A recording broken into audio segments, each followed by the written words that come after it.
You know, there's some strange alternate reality where Microsoft actually can catch a break.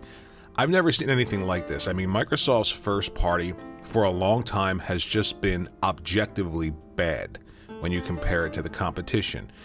But now there's some strange twist of fate, and there are these deals, these exclusivity deals that had to be honored. They just had to be honored. I'm sure some money could have changed hands and some goodwill could have been squashed, but it's so strange that now Microsoft's own studios' games are doing so well on other people's platforms. Think about how well Psychonauts 2 could have done being exclusive on Xbox.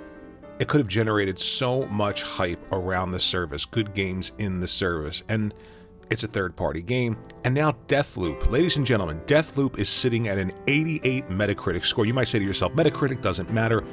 You know, the opinions of one person I could see not mattering, but there is something to be said for a general consensus of meetings of minds in the industry around products. This is sitting at an 88. It's almost a 90 Metacritic game.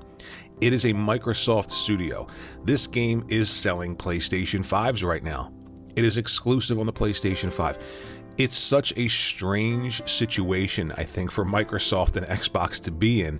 They've got these studios. They finally have studios that can create games that are good, really good, according to a lot of people who are playing this game early and giving it reviews, but they're stuck in this strange world of not identifying with Xbox, but identifying with PlayStation.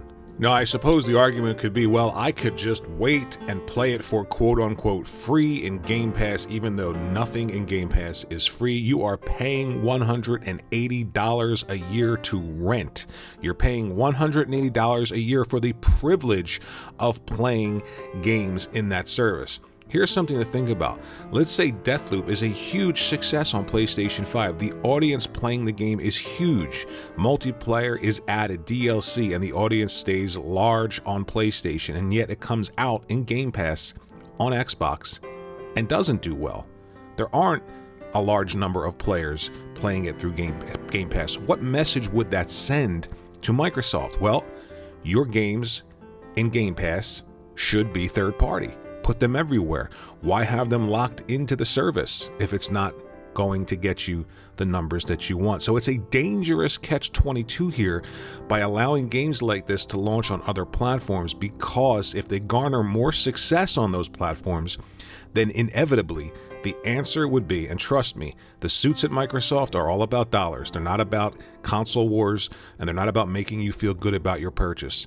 If inevitably the numbers don't make sense, most of the games will probably be third party. Now look, that's just me with some conjecture, sort of projecting forward. Don't get nervous. Pull the blanket back up over yourself. Everything's going to be fine.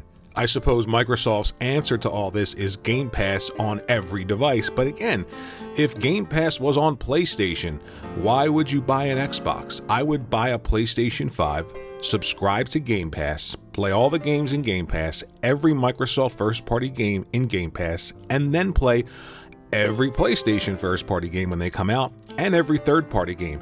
It would be the ultimate console. So I don't think that's going to happen. I just think it's so weird. It must be a weird place to be in to see Microsoft finally having games from studios that they own, creating games that are scoring incredibly high around the industry. I mean, you think back to when they didn't, and they had these first-party games like Crackdown 3.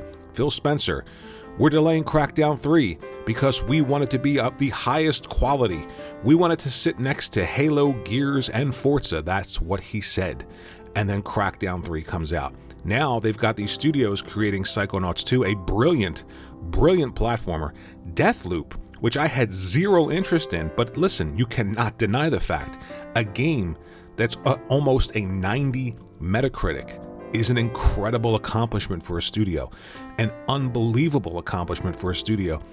And again, it's so strange that these games cannot be leveraged upon their release to help Microsoft and Xbox stand out from the competition. I suppose the good news is that once this game and all the others come to Game Pass, you're getting games that are close to 90 Metacritic titles. You've already got Psychonauts 2 in there. It launched day and date.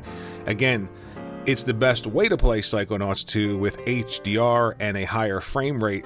But again, I don't think that's enough to pull people towards that title in a service. I think more games in that service that are close to 90 Metacritics, like Deathloop seems to be. I think Forza is the next game that I'm pretty sure is going to do incredibly well. So it's not all doom and gloom. I just thought it was so strange to be in this situation. And if I'm sitting there at Xbox thinking, you know, it's been a while since we've had studios that can create great content for us, things that we can really hang our hat on.